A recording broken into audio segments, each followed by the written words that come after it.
Dusangire imirongo mike dusanga mu ijambo ry'Imana mu rwandiko Pawulo yandikiye Abefeso igice cya 5 umurongo wa 14.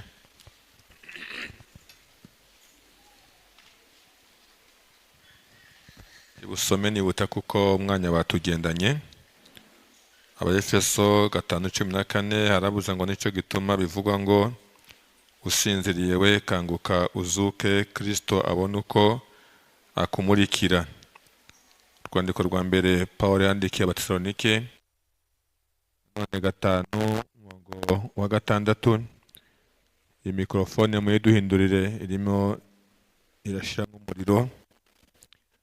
5 Rwandiko rwa mbere rw'Abatesalonike umurongo wa 6 harabuza ngo nuko rero twe gusinzira nk'abandi, ahubwo tube maso twirinde ibisindisha.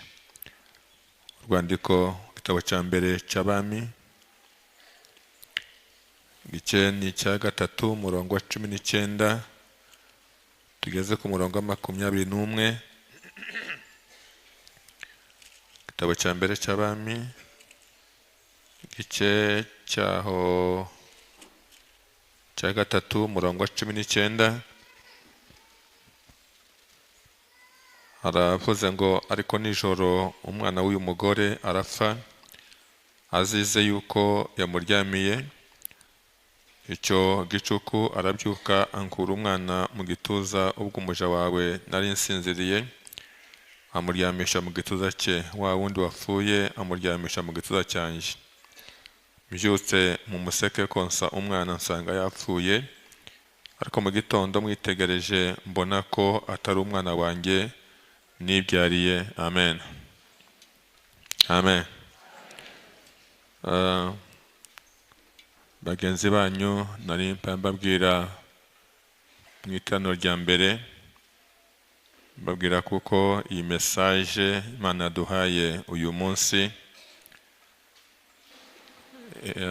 sinzi ko yaryohera amatwi y'abantu benshi, ariko kandi ni message ireba abantu benshi.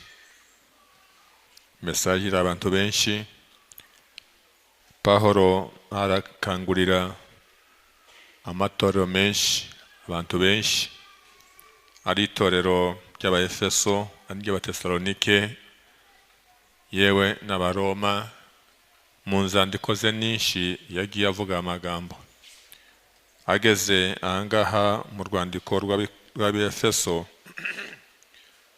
uyu murongo wa 14 uvuga ibintu bigera muri 3. Icya mbere, uyu murongo urahamagarira abasinziriye gukanguka. Ni invitation, ni ubutumire, ni uguhamagara, ni appel Pawulo atanga ku bantu bagize gute basinziriye.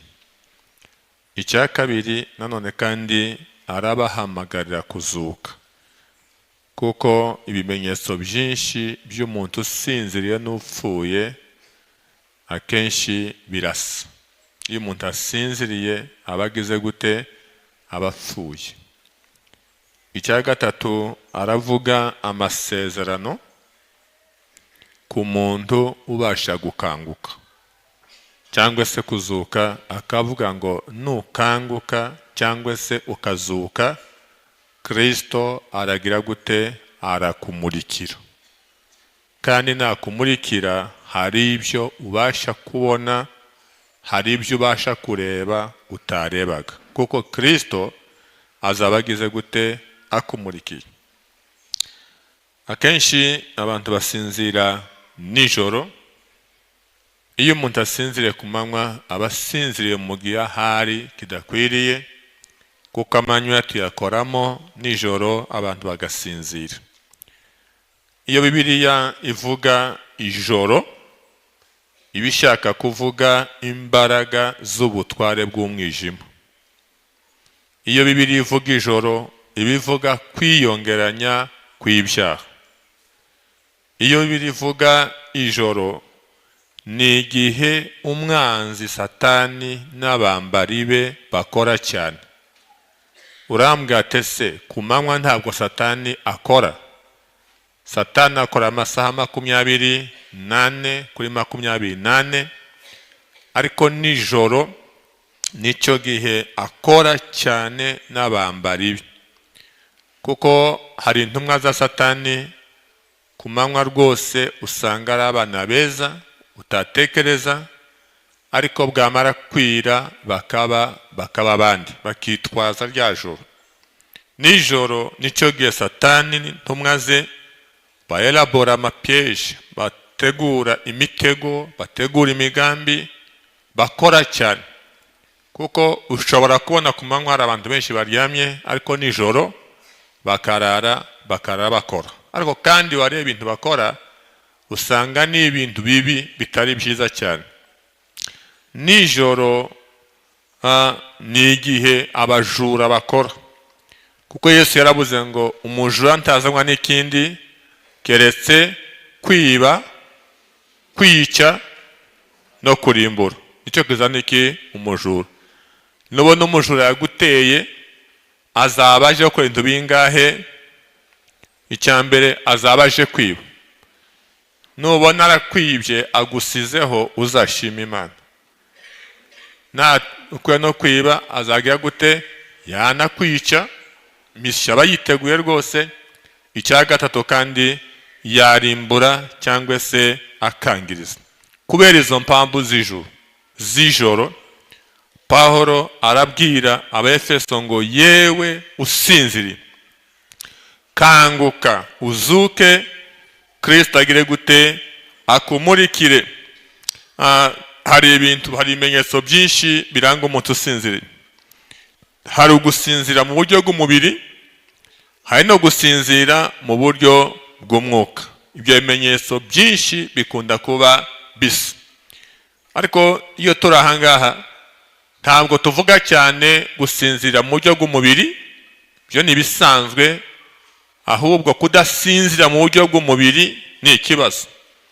Iyo umuntu yabuze ibitotsi by'umubiri aba afite ikibazo gikomeye, agomba kuja kwa muganga bakagufasha. Ariko kandi iyo umuntu asinziriye mu buryo bw'umwuka nabwo aba afite ikibazo mu buryo bwihariye, uyu nawe akeneye gufashwa. Reka mbisubiremo. Usinziriye mu buryo bw'umubiri nta kibazo aba afite, ahubwo ikibazo ni ukudasinzira mu buryo bw'umubiri. Umusazi niwe uzubura ibitotsi. Sinye ya mbere y'umusazi ni ukubura ibitotsi. Ariko kandi mu buryo bw'umwuka iyo umuntu asinziriye uwo muntu aba ari mu kaga. Iyo ari maso uwo muntu aba ahagaze neza. Ngira ngo kubitandukanya, ndagerageje kubitandukanya. Haleluya. Mbisubiremo cyangwa mwabyumvise? Mwabyumvishe? Imana ibaheze umugisha ko mubyumvise. Hanyuma umuntu, hari igihe twibwira ko umuntu ari maso mu buryo bw'umwuka kandi asinziriye.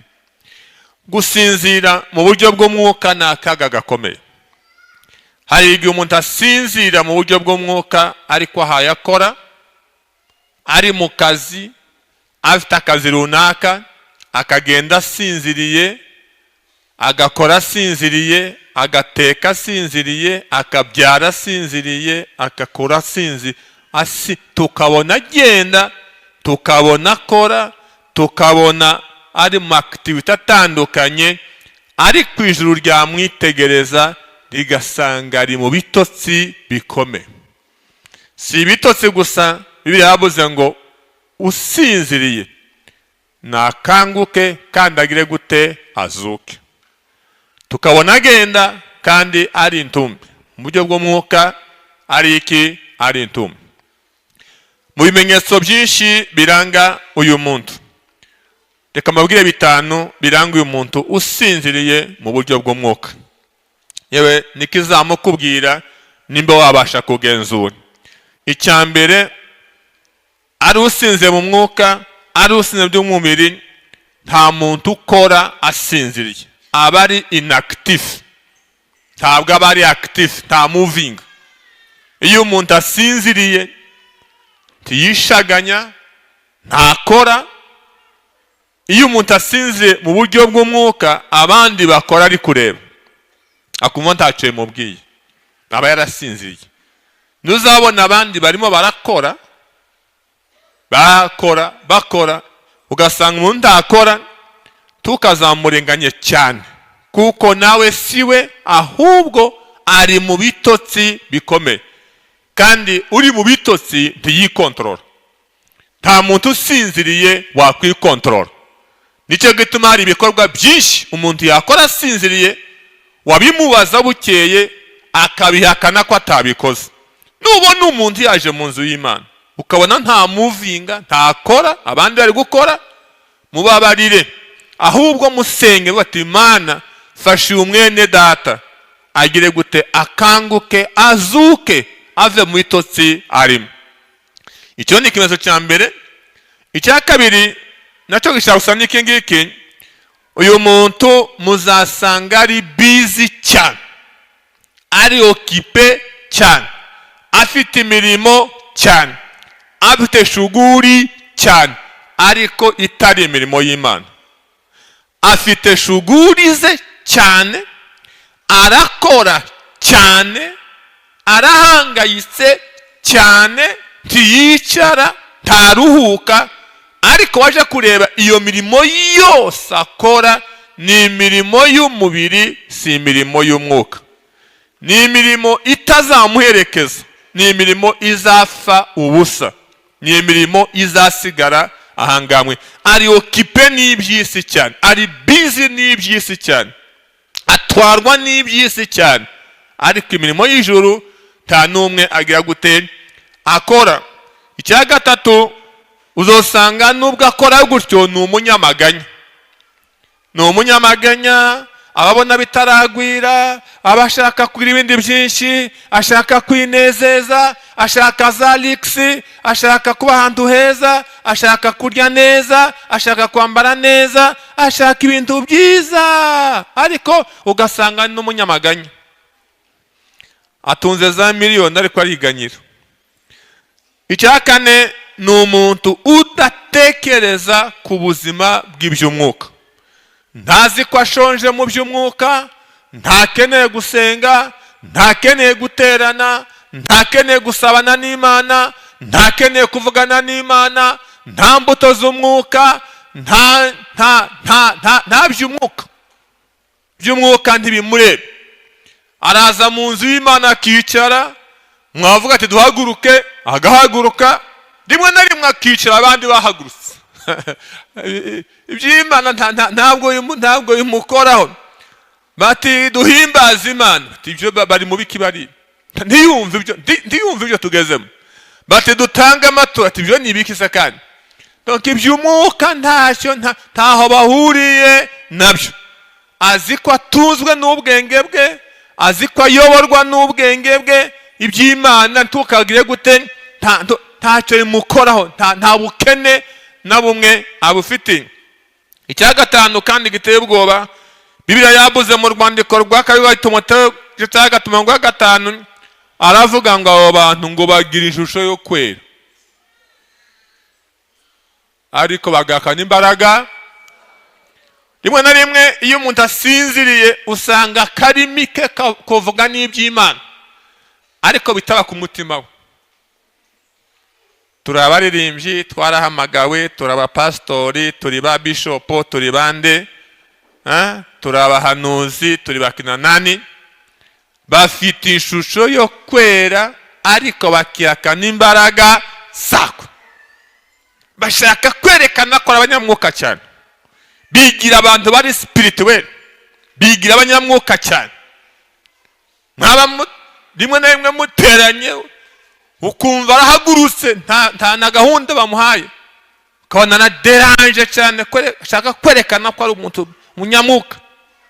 Rimwe na rimwe muzasanga nabo bitwaje za Bibiliya mu nzira, bitwaje za Bibiliya. Rimwe na rimwe usanga bagenda binjira amazu y'abandi, biyita abakozi b'Imana.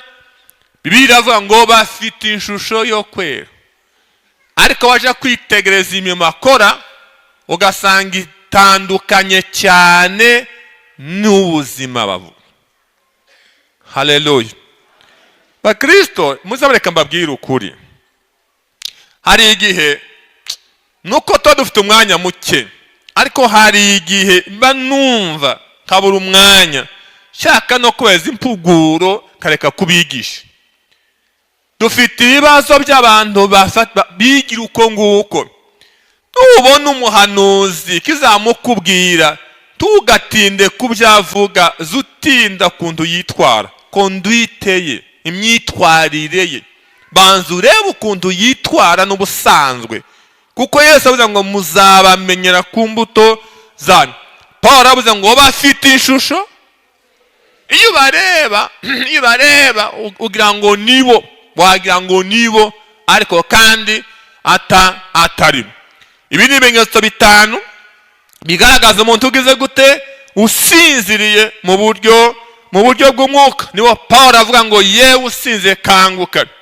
Hanyuma rero turaza gusangiriza ku akaga ko kugira gute, ko gusinzira. Akaga ko gusinzira, iyo umuntu asinziriye aba ari mu kaga. Niyo mpamvu Paul ngo yewe usinziriye kanguka, kuko uri mu kaga, uri mu kibazo, uri mu ngorane, kanguka. Kristo agire gute, akumurikire, kuko iyo turi mu bitotsi by'umwuka akaga kaba kari kuturema. Abantu basinziriye ntibatekereza ibihe turimo. Iyo usinziriye ntumenya n'isaha aho zigeze. Ngira ngo mwese mumenye isaha aho zigeze iyo mwicuye. Ninde ubasha kumenya amasaha ageze?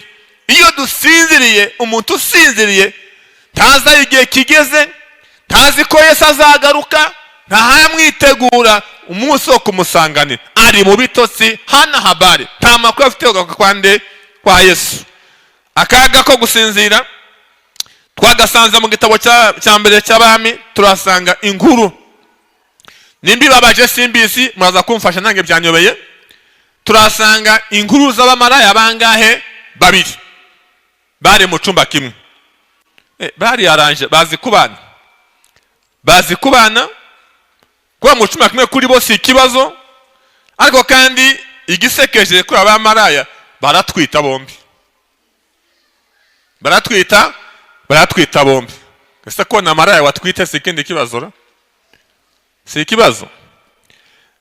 Abamaraya baratwita bombi kandi batwitira igihe kimwe.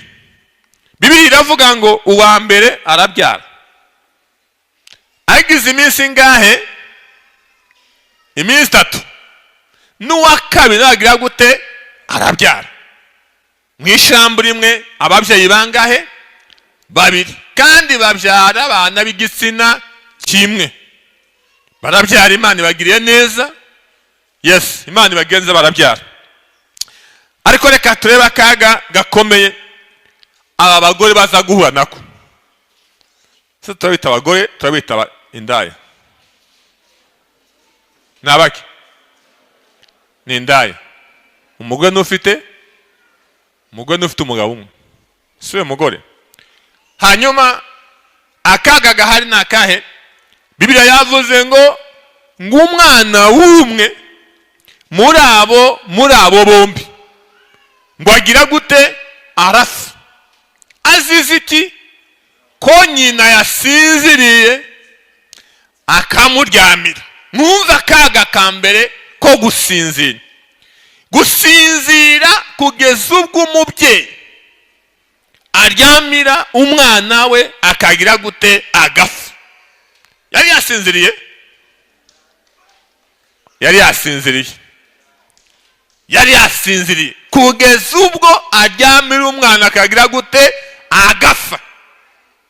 Ariko amaze kumwica, ibitotsi byararangiye, yicuye, asanga yaryamiye iki, umwana. Arangije mugenzi we nawe asanga agize gute, nawe arasinziriye. Gusinzira ni hatari. Nawe agize gute, arasinziriye. Twavuze ngo umujura ntazanywa n'ikindi keretse kwiba, kwica, kurimbura. Uyu mugore wishe umwana wa mbere asinziriye, ahubwo atoke nubwo namuryamiye, ariko na mugenzi wanje si shasha nawe yasinziriye. ubwo yasinziye ndamutwara we muzima muheze wapfuye. Bombi nko ari abahungu se bitwaye iki? Sinigitangaza wanasanga ari umugabo mwababyaye kuko bombi ni indaya. Hari ufite umugabo wese umwe nibyo ngibyo nyine. Bibiliya iravuga ngo afata wa mwana wapfuye yaryamye, ngo amushyira mu gituza cya wa wundi usinziriye, amufata umwana we muzima. Mwumva akaga gahari, amufata umwana we muzima. Umugore utaryamiye umwana ngo kumuseke, niko biyavuze, kumuseke ngo akangutse agiye konsa umwana, asanga umwana yagize gute? Sa umwana yapfuye, ariko ntazi icyo yagize gute icyamwishe, kuko hari mu mwijima. Yategereje ko bugira gute, ko bucya, ariko inkuru nziza iranga nuko bwakeye. Haleluya, bwarakeye. Bumaze gucya, Bibiliya yambwiye ngo umugore yitegereza umwana, aramwitegereza kuko izuba ryarashe, asanga atari umwana we yagize gute yabyaye, ahubwo ati umwana wapfuye si uwanjye, umwana wanjye ari he? Yitegereje mugenzi we, asanga umwana we niwo mugenzi we afite. Bibiliya iravuga ngo uyu mugore amubajije, impaka ziba ziratangiye.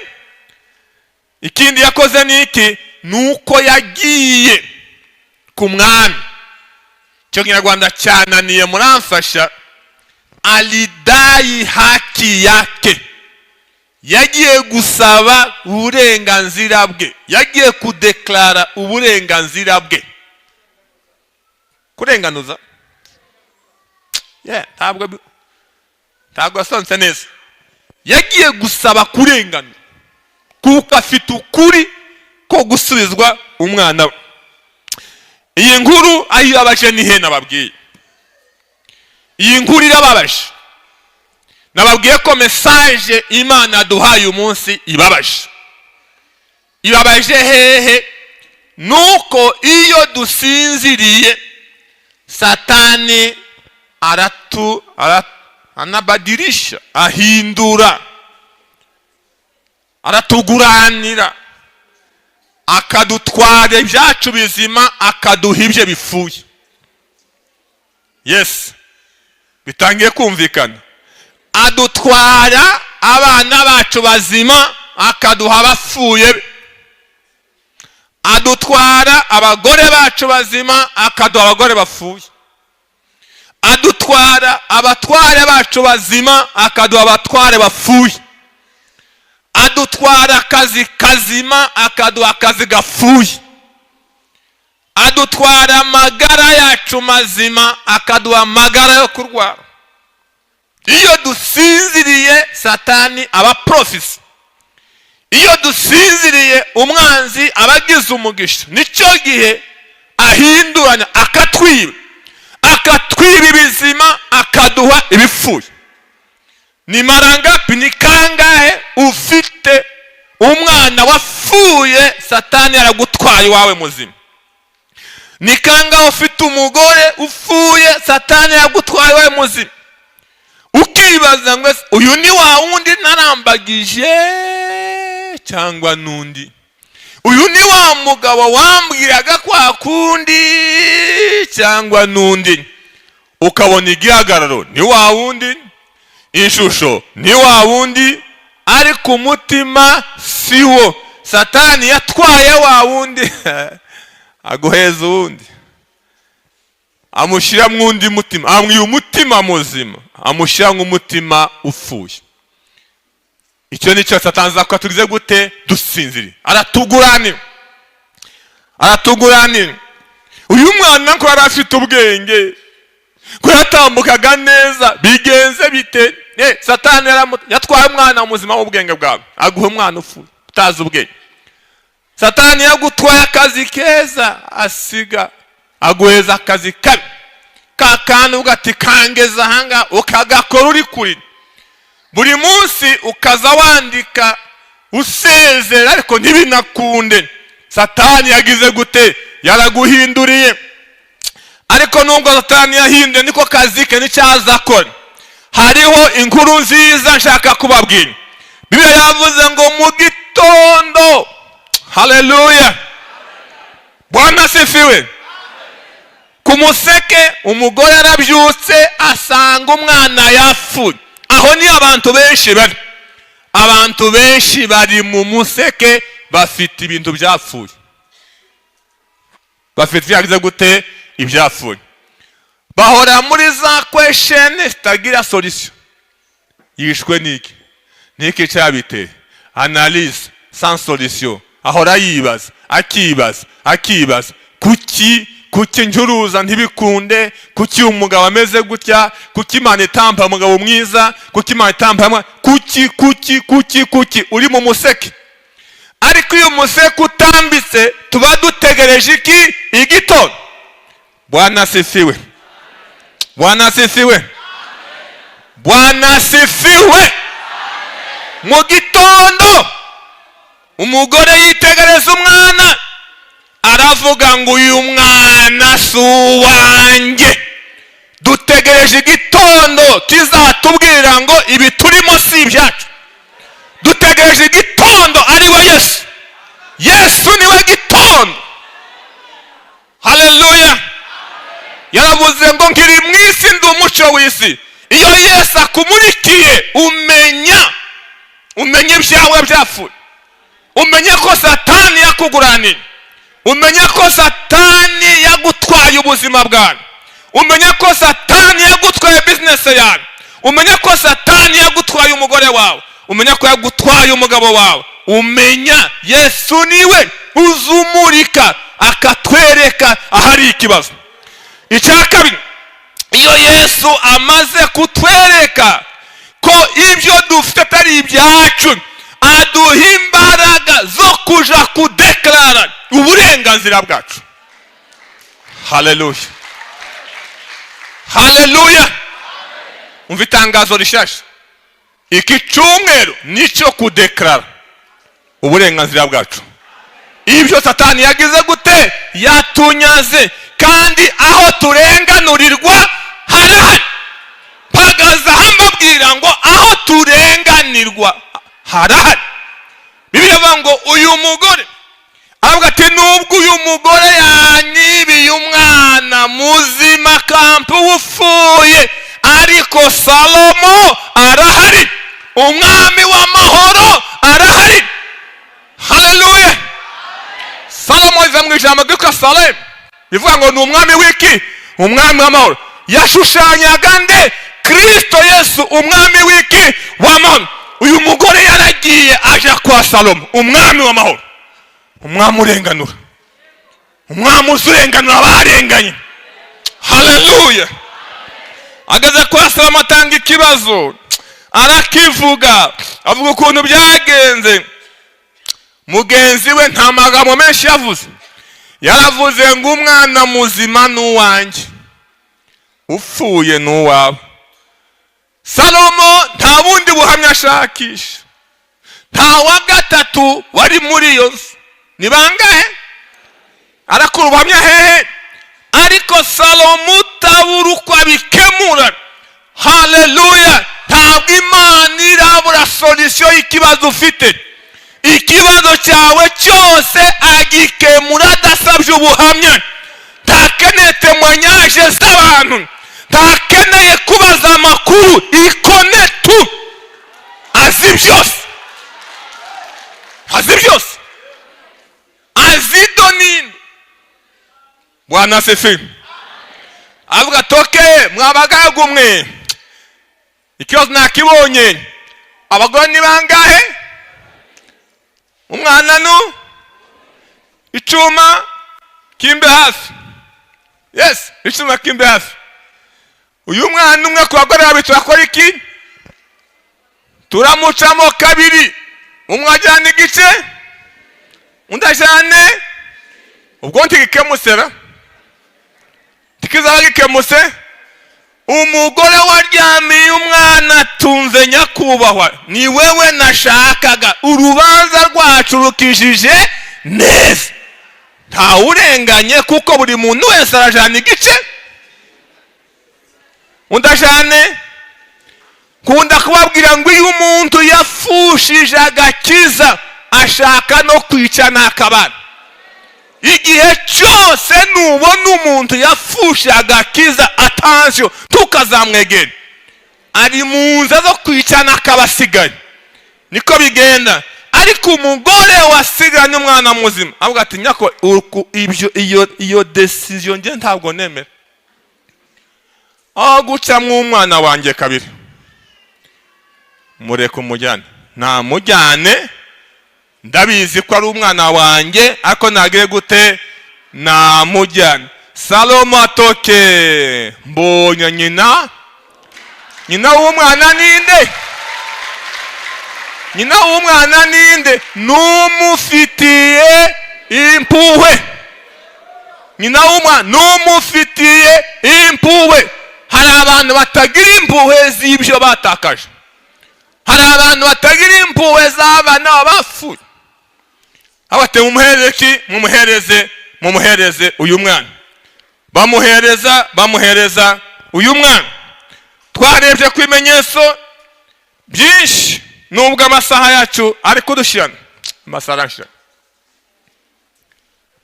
arashirana. Basi dukeneye kukanguka. Usinziriye akeneye kubyuka. Nabyuka kwitagira gute azamumurikira. Ibyacu byapfuye natumurikira, tuzamenya ngo uyu mwana si uwanje. Satani yantwaye umwana wanje muzima. Uyu mugabo si uwanje. Satani yantwaye umugabo wanje. Aka kazi si akanje. Satani yantwaye akazi kanje. Nurangiza uje gusaba kurenganurwa, Imana umwami w'amahoro akugarurire ibyawe. Imana yazo umugisha.